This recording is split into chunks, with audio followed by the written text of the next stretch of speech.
arrived here at 20, braille thin in a polka dot dress, tooth enamel dissolved by stomach acid.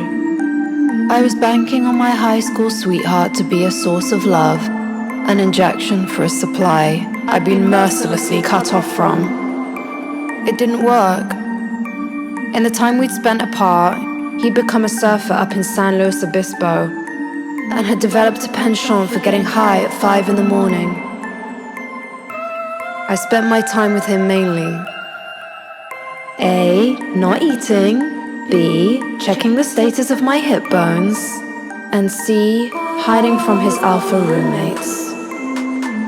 I'd wander around town cosplaying as a girl next door, hitting up TJ Maxx like a normal American girl in a normal American world, far from a singing career, close to failure. I was a bulimic college dropout with no family. Except there was family. My mum, who I'd called in desperation to book my plane ticket home. Things went south fast, and my high school sweetheart turned to aspartame dust. I took the train to Hollywood, like a cliche, and drove the Amtrak like I was in the lap of luxury, relieved to have escaped the tension of a reunion. Hollywood Boulevard smelt like the apocalypse, and the pale winter light added to my feelings of dissociation, of not being real anymore, of life being a numb game.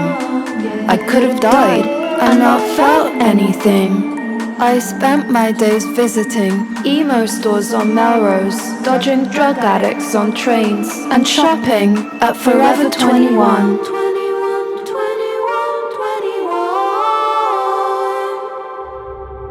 On my last night, I caught my reflection, a silver light bouncing off ribs protruding crudely from my back.